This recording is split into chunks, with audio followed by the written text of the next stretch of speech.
नमस्कार दोस्तों, आप सभी का मैं देवनारायण देवमाला क्लासेज में बहुत बहुत स्वागत करता हूं। दोस्तों, आज हम पढ़ने वाले हैं व्यंजन के भेद में बहुत महत्वपूर्ण भेद, जिससे बार बार परीक्षाओं में क्वेश्चन पूछे जाते हैं। और यह भेद जो है, समझे न पढ़ें व्यंजन का, समझिए आपका व्याकरण अधूरा है। या कह सकते हैं हिंदी के प्रश्न जो बनाए जाते हैं यहाँ से जरूर बनाए जाते हैं। चाहे कोई भी परीक्षा ले लीजिए, आप पेपर उठा के देख लीजिएगा दोस्तों, जरूर पूछे गए होंगे यहाँ से। तो ये भेद है व्यंजन का, ये आधार पे कई आधार पे बनाए गए हैं। तो सबसे पहले हम पढ़ते हैं घोषत्व के आधार पर। किसके आधार पर दोस्तों? घोषत्व के आधार पर। घोषत्व घोषत्व के आधार पर पहला भेद है घोषत्व के आधार पर। कह सकते हैं कि जो वर्ण हैं, व्यंजन वर्ण हैं, उनमें जो है सभी वर्णों का उच्चारण करने में एक समान घोष नहीं होता है।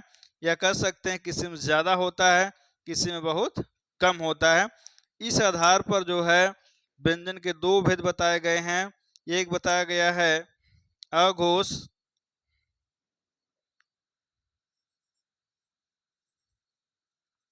एक बताया गया अघोष और दूसरा बताया गया है सघोष। सघोष, अघोष तथा सघोष। सघोष को घोष भी कहते हैं। सघोष को क्या कहते हैं दोस्तों? घोष भी कहते हैं। तो दोस्तों, सबसे पहले आप जानेंगे कि व्यंजन किसे कहते हैं। वो तो आप जान ही चुके हैं कि जो वर्ण स्वर की सहायता से बोले जाते हैं उसे हम व्यंजन वर्ण कहते हैं। तो दोस्तों, व्यंजन वर्णों को जो है सबसे पहले हम लिख लेते हैं, और लिख लेंगे तो थोड़ा आसान रहेगा समझने में आपको। और आप देख रहे हैं कि व्यंजन वर्णों को जो बांटा गया है, जैसे 5 वर्ग में बांटा गया है, 5 वर्गों में बांटा गया है। 5 वर्गों में तो पांचों वर्ग कौन कौन से हैं? 2, 3, 4, 5। इसको देख लेने से थोड़ा वर्ण पहचानना आसान हो जाएगा। तो दोस्तों, पहले हम देख लेते हैं इसको, वर्ग कितने हैं? 5 हैं। तो पहला है क वर्ग, दूसरा है च वर्ग, तीसरा है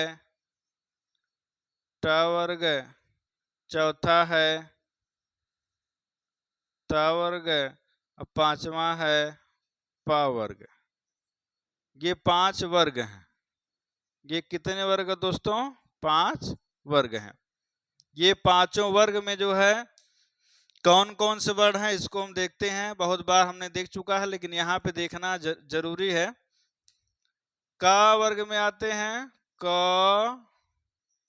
ख, ग, घ, अंगा। च वर्ग में आते हैं च, छ, ज, झ, ञ।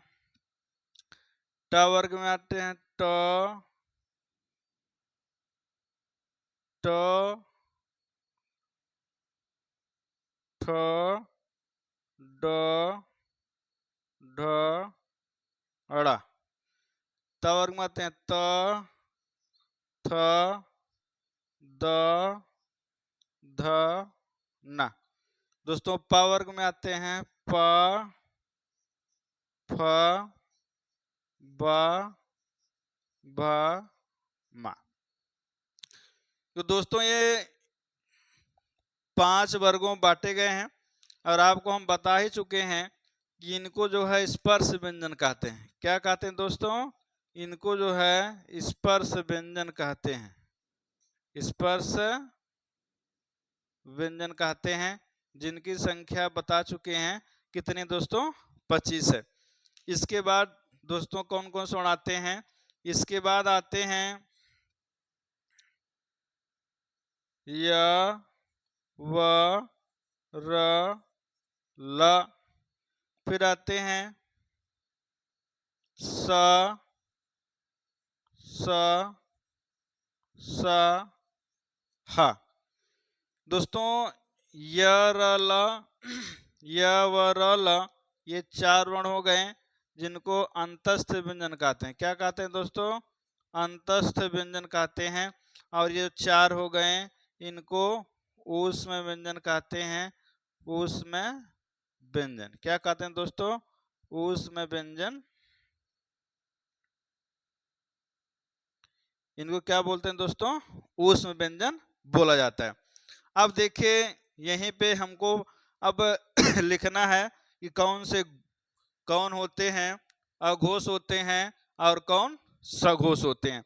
अब आपको पहचानना थोड़ा आसान हो जाएगा। इसमें देखते हैं सबसे पहले हम अघोष पढ़ते हैं। इसको यहाँ पर लिख दिया जाए ताकि थोड़ा लिखना आसान हो जाएगा। यहाँ पर लिखिए अघोष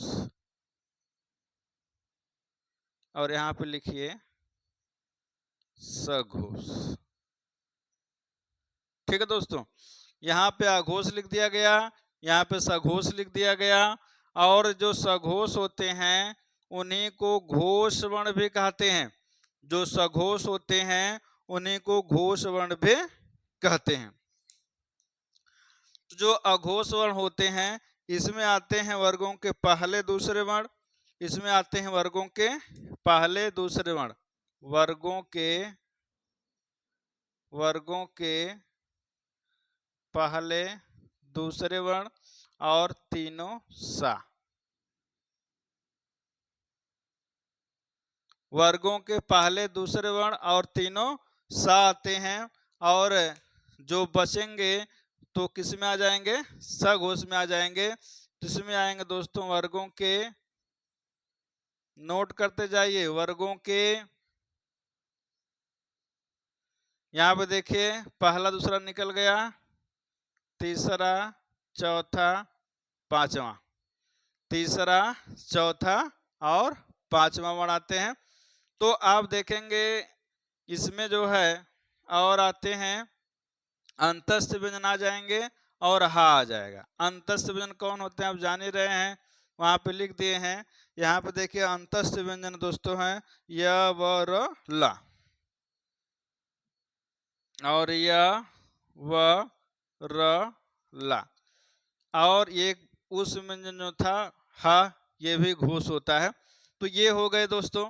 अब जैसे देखिएगा आपको बता दें कि वर्गों के पहले अक्षर के नाम से वर्ग का नाम पड़ा हुआ है। का थे का वर्ग, चा है चा वर्ग, टा है तो टा वर्ग है, त है तो त वर्ग है, पा है तो पा वर्ग है। और दोस्तों ये देखिएगा वर्गों के पहले अक्षर हैं, ये दूसरे अक्षर हैं, ये तीसरे हैं, ये चौथे हैं या ये पांचवें अक्षर हैं। ये वर्गों के पहले अक्षर हैं, ये वर्गों के दूसरे अक्षर हैं, ये वर्गों के तीसरे अक्षर हैं दोस्तों, ये वर्गों के चौथे अक्षर हैं, ये वर्गों के पांचवें अक्षर हैं। तो आपको बता दें कि यहाँ पे लिखा गया है वह अघोष वर्ण कौन होते हैं? वर्गों के पहले दूसरे वर्ण होते हैं। तो आपको बता दें कि यहाँ पर देखिएगा ये वर्गों के पहले दूसरे वर्ण यहाँ से नीचे तक जो आएंगे, यहाँ से नीचे तक आएंगे, यहाँ से नीचे तक आएंगे, ये हो जाएंगे, यहाँ पे लिख दे रहे हैं। तो क्या होगा? क ख च छ और फिर ट ठ, फिर उसके बाद त थ, फिर उसके बाद प फ और क्या है दोस्तों? तीनों सा। ये कैसे वर्ड हो जाएंगे दोस्तों? अघोष वर्ड हो जाएंगे। पहले अघोष का अर्थ समझिए।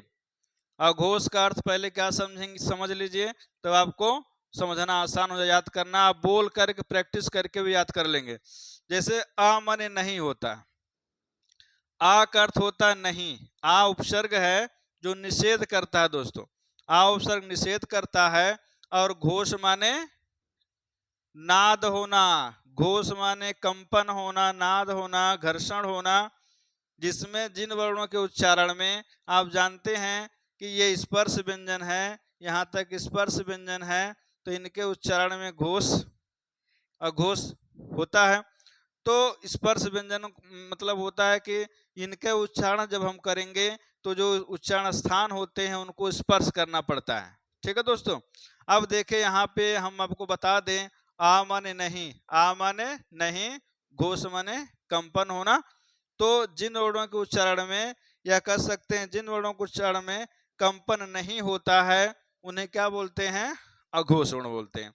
जैसे बोलिए क, कंपन नहीं हो रहा है। खा बोलें कंपन नहीं हो रहा है। च, छ, ट, ठ, त, थ, प, फ बोलेंगे, इनको इतने वर्णों को उच्चारण करेंगे तो जो है कंपन नहीं होगा, स्वर तंत्रियों में कंपन नहीं होगा, जो उच्चारण स्थान है वहां पे कंपन नहीं होगा। लेकिन सघोष माने होता है, सघोष माने होता है कंपन होना, सघोष माने होता है कंपन होना। ठीक है, कंपन सहित कह सकते हैं, सा से सहित हो जाएगा, कंपन सहित हो जाएगा। या कह सकते हैं जिन वर्णों का उच्चारण करने में उनके उच्चारण स्थानों में कंपन होता है उसे हम क्या कहते हैं? सघोष या घोष कहते हैं। तो दोस्तों एग्जाम में सघोष ना दे के घोष देगा तब भी वही मतलब है, और घोष दे सघोष दे ना दे तो मतलब है, दोनों एक ही चीज है, डबल नाम उनका है। अब दोस्तों यहाँ पे लिख दिया जाए कि वर्गों के तीसरे आते हैं। तो वर्गों के तीसरे कौन आते हैं? का वर्ग का हो जाएगा क, ख, ग, घ, अंग। अब फिर तीसरा वर्ण क्या हो जाएगा दोस्तों? च, छ। तो यहाँ ज, झ, या ट, ठ, ट, ठ, ट, ठ, ड, ढ, अड़ा हो जाएगा।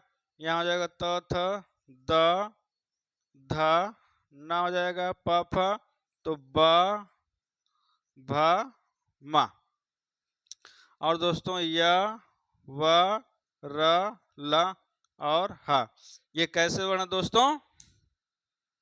ये कैसे वर्ण हैं? सघोष वर्ण हैं, घोष वर्ण हैं, इनको याद कर लीजिए।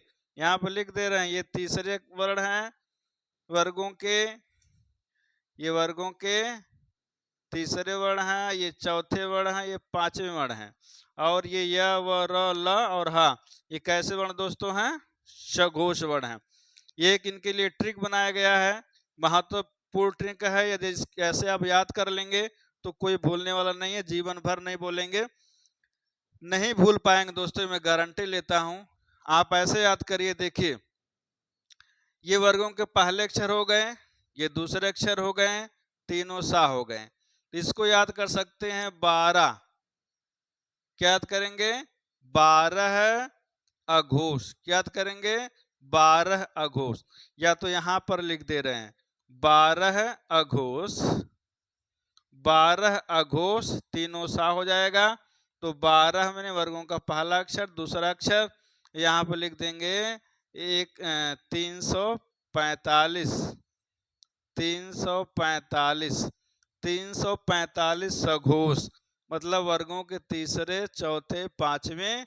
और दोस्तों ये अंतस्थ व्यंजन और ये ठोस व्यंजन, ये सब कैसे वर्ण होते हैं? ये होते हैं सघोष वर्ण होते हैं, घोष वर्ण होते हैं। और दोस्तों एग्जाम में पूछा जाता है कि जो सभी स्वर वर्ण होते हैं वो क्या होते हैं? सभी स्वर वर्ण क्या होते हैं?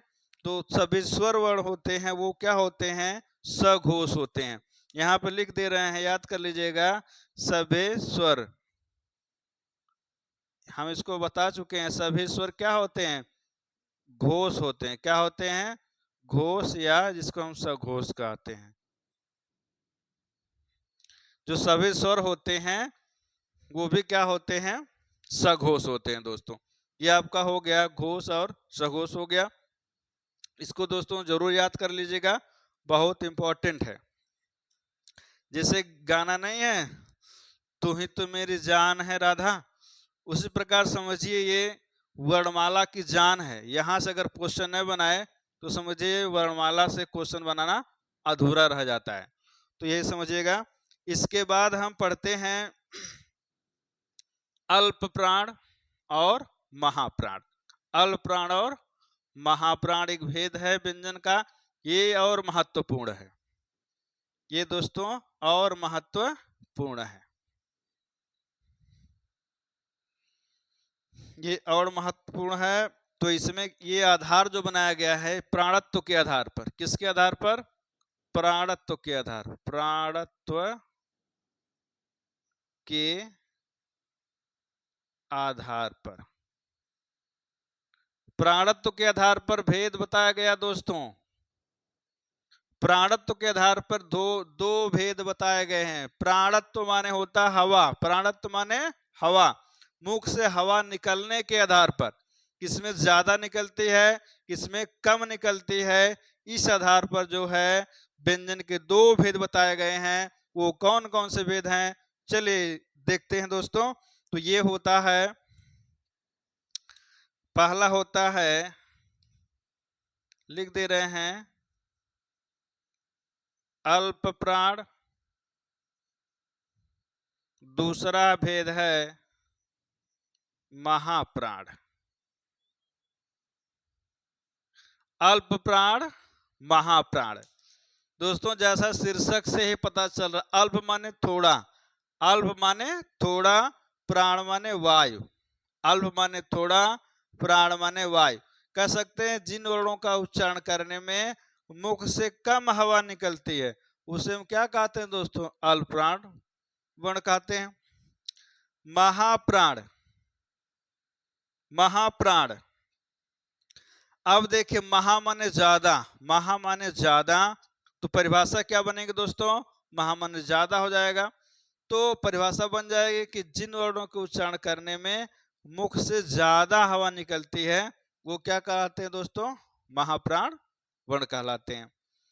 शीर्षक से परिभाषा निकल करके आ जा रही है। जैसे कोई फिल्म देखते हो तो कुछ फिल्मों का नाम ऐसा होता है कि फिल्म देखने की जरूरत नहीं पड़ेगी, पूरी फिल्म उसी टॉपिक में या कह सकते हैं उसी शीर्षक में दिखने लगती है।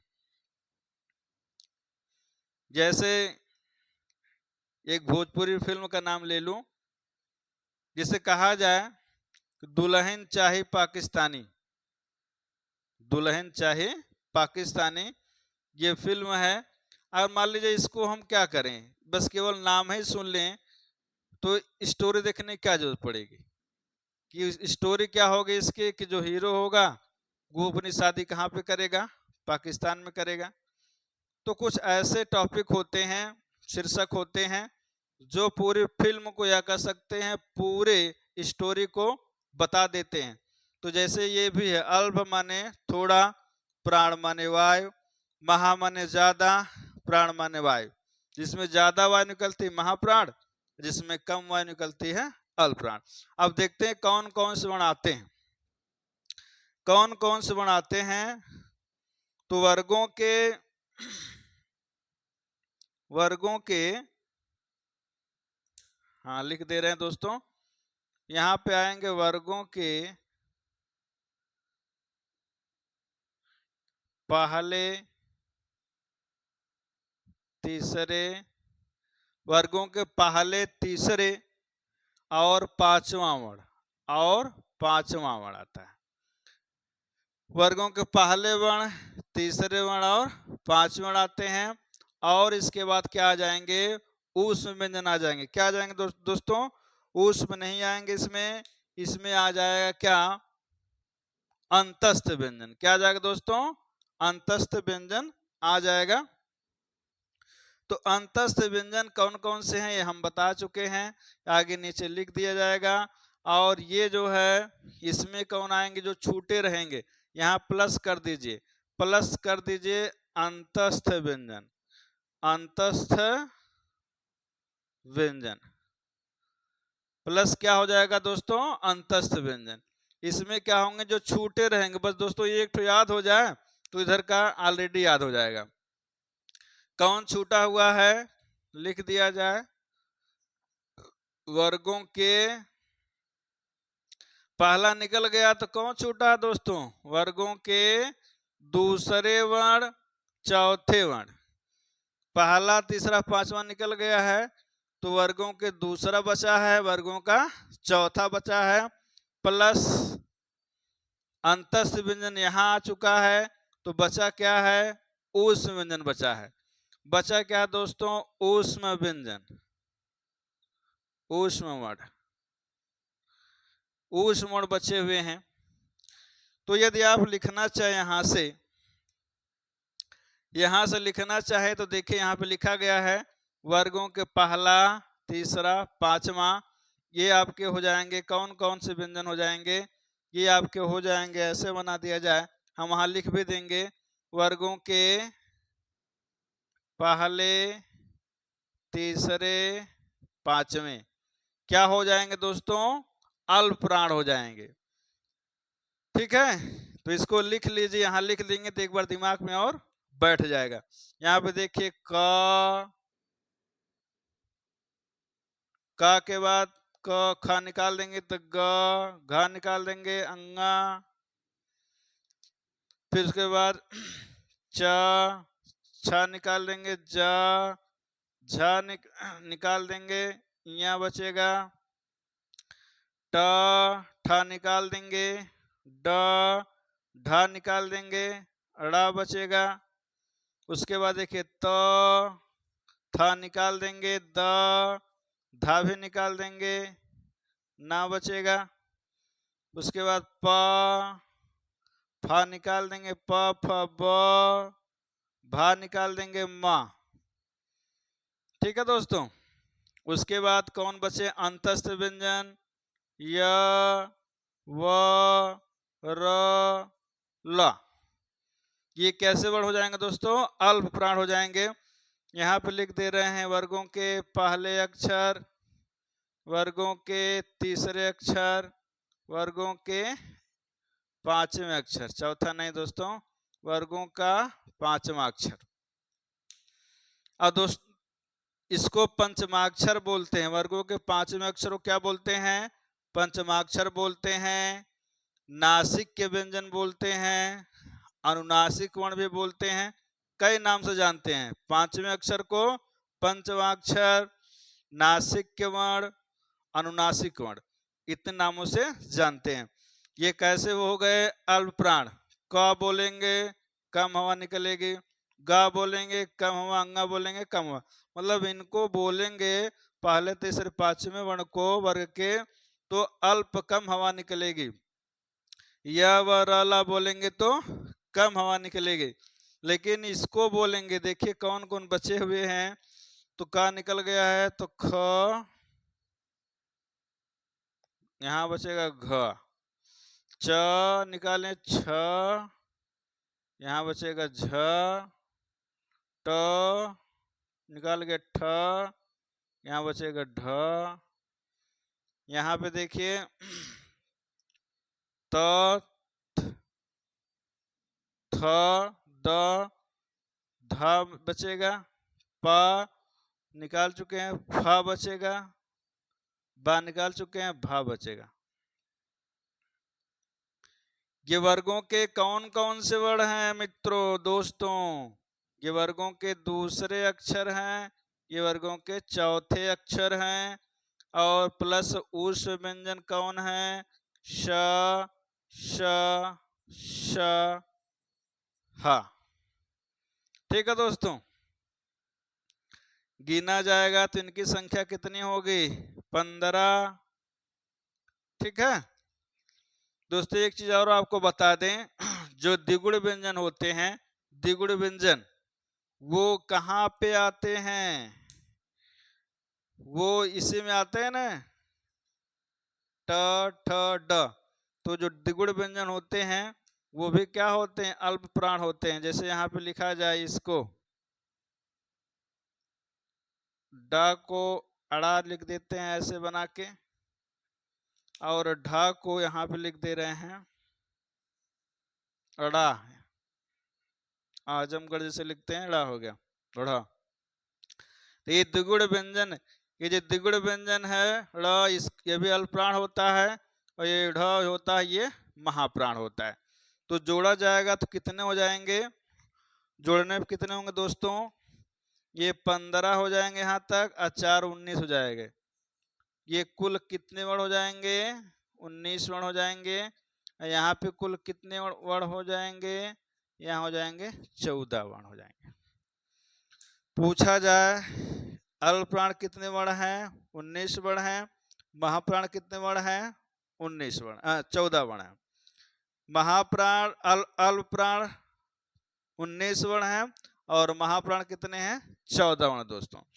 और इसका ट्रिक है, आप जान गए हैं, 135 यहाँ पर ट्रिक लिख दे रहे हैं जो आपको जिंदगी भर नहीं भूलेगा।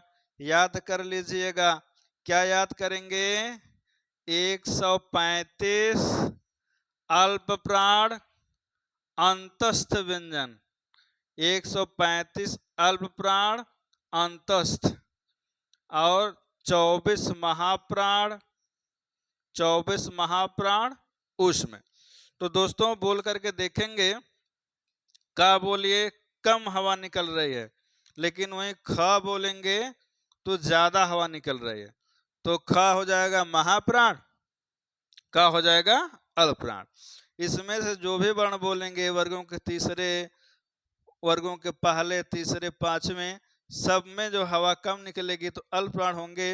दूसरे चौथे वर्ण उच्चारित करेंगे तो ये ज्यादा हवा निकलेगी तो महाप्राण होंगे। ठीक है दोस्तों।